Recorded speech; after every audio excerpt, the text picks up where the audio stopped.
1982 સૌથી પહેલા 3 જ હરિભક્તો સત્સંગી હતા અને તેઓ બેઝમેન્ટમાં રવિ સભા કરતા હતા.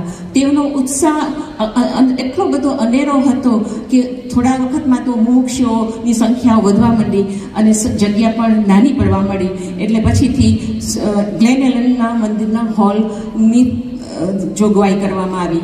1982 પૂજ્ય ડૉક્ટર સ્વામીએ પટની મૂર્તિની પ્રતિષ્ઠા કરી અને સત્સંગમાં રવિ સભાની શરૂઆત થઈ. 1984 ગુરુ હરિ પ્રમુખ સ્વામી મહારાજે મૂર્તિની પ્રતિષ્ઠા કરી અને તે વખતે 5 થી 6 જ નિષ્ઠાવાન હરિભક્તો હતા અને એમણે ખૂબ ધૂમધામથી મૂર્તિ પ્રતિષ્ઠાનો ઉત્સવમાં ખૂબ સેવા કરી હતી. પ્રમુખ સ્વામી મહારાજ ખૂબ રાજી થઈ ગયા હતા અને ખૂબ આશીર્વાદ પણ વરસાવ્યા હતા. યશુબેન ગાળ હવેલી હોલની અંદર સુંદર કાર્યક્રમ અને મહોત્સવની ઉજવણી કરી રહ્યા છે. પણ યાદ રહે એ વખતે શિકાગોના ગ્લેનલના મંદિરમાં નાનકડું મંદિર હતું, ખોબા જેટલું મંદિર, નાના રસોડા હતા અને એમાં 2 જ સ્ટવ હતા અને એ 2 સ્ટવની ઉપર આ બધી સમર્પિત બહેનો રસોઈ બનાવતી હતી. કેવા અને શિકાગો જવાનું છે આ વિચાર સાથે જ બીજા વિચારો આવવાના ચાલુ થઈ જતા. જેમ કે એકલા રહેવું પડશે, કોઈ જોડે નહીં હોય, ના મમ્મી ના પપ્પા, બધું જ જાતે મેનેજ કરવું પડશે, બધું જ બદલાઈ જશે. આ બધા જ વિચારો સાથે મન ઢીલું પડી જતું. મને યાદ છે શિકાગો આવીને પહેલાં નક્કી કર્યું હતું કે મંદિર જઈશ અને મંદિરે જઈને જેવા જ ભગવાનના દર્શન કર્યા આ બધા જ વિચાર. A subdural hematoma or brain hemorrhage that I endured as an infant, which unfortunately caused permanent brain damage that still affects my ability to perform certain tasks today. Essentially, that brain injury was the explanation to all of the significant challenges. After the mandir had cleared out, I remember sitting in front of the Murti of Ghanshyam Maharaj and next to the Murti of Pramukh Swami Maharaj. As I sat there fully immersed in their darshan, I couldn't help but began expressing my feelings to them. I felt so overwhelmed with emotions as all of this anger and frustration began flowing out of me.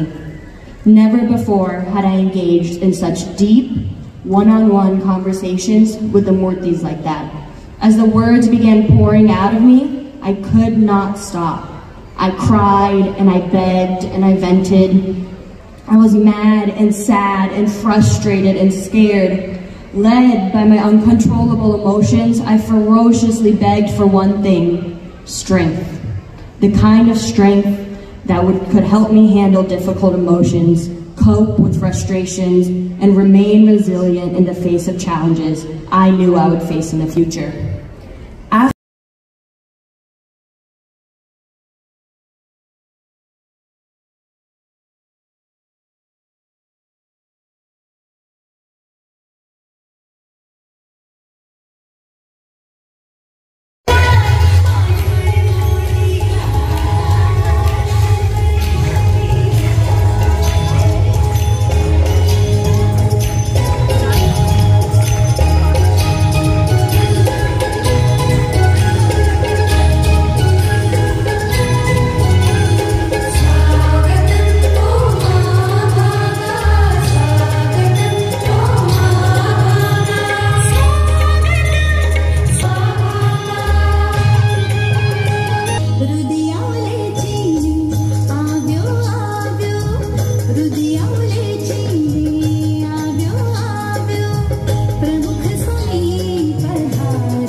North America પધારે એ તો અશક્ય હતું. કહે છે ને, ભગવાન અને સંત ભક્તોને સુખ આપવા માટે જ આ પૃથ્વી પર પધારે છે. સાચે જ બ્રહ્મવત્સલ સ્વામી આપણા સૌ માટે તેમની દેહની પરવા કર્યા વિના અહીં આવ્યા. એ જ આપણા મોટા પેટમાંથી એટલો બધો સામાન લીધો કે પૂજા હાથમાં પકડવી પડી તમારે. લે ગરવાન, આને તો કંઈ જ ખબર નથી થયું કે હરણની સીતા થઈ. હા, એટલે શું? અરે લે હું તને સમજાવું. અમે બધા જ્યારે દર્શન કરીને પાછા આવતા હતા ત્યારે અમારી બસમાં આગ લાગી હતી.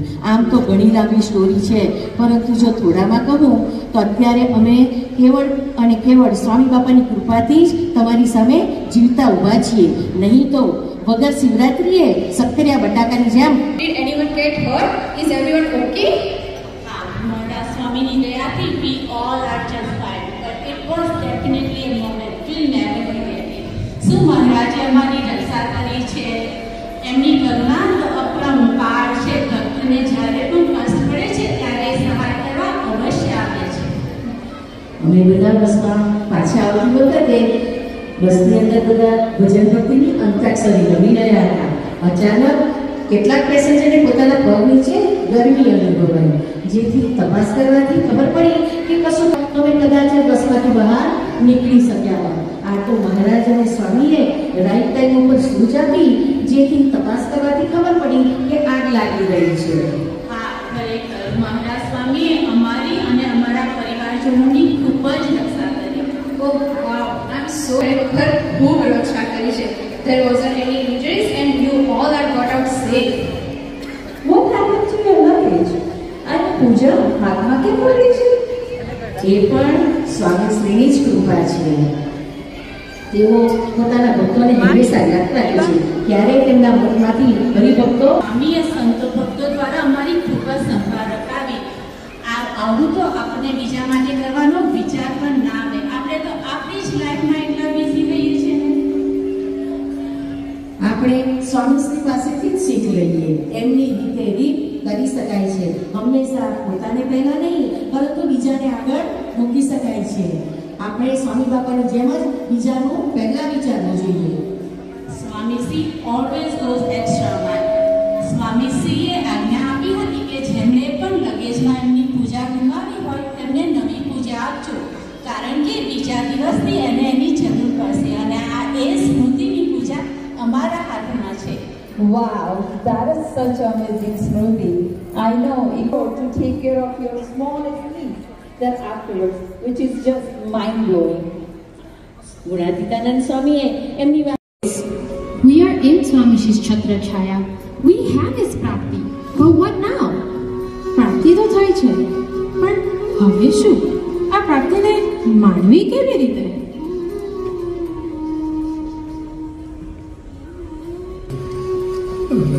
પેલા ગવર્નરો આવ્યા, બધી વાત સાચી છે, પણ આપણે એકાંતિક ના જોઈએ તો આપણે કાચી અને મારાનો ફેરો નિષ્ફળ જાય.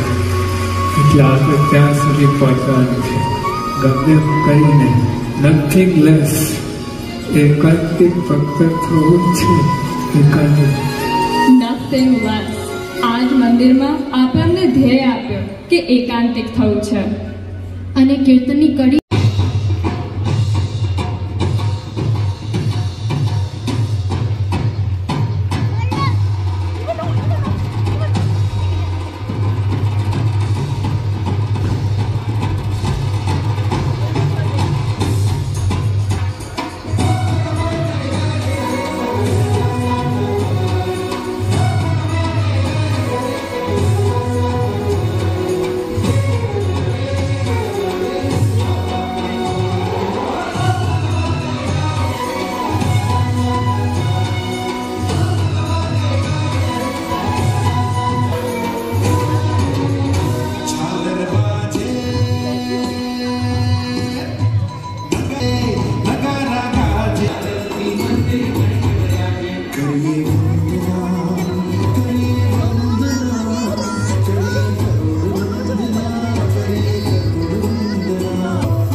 I'm at the BAPS. I spotted peacock right here.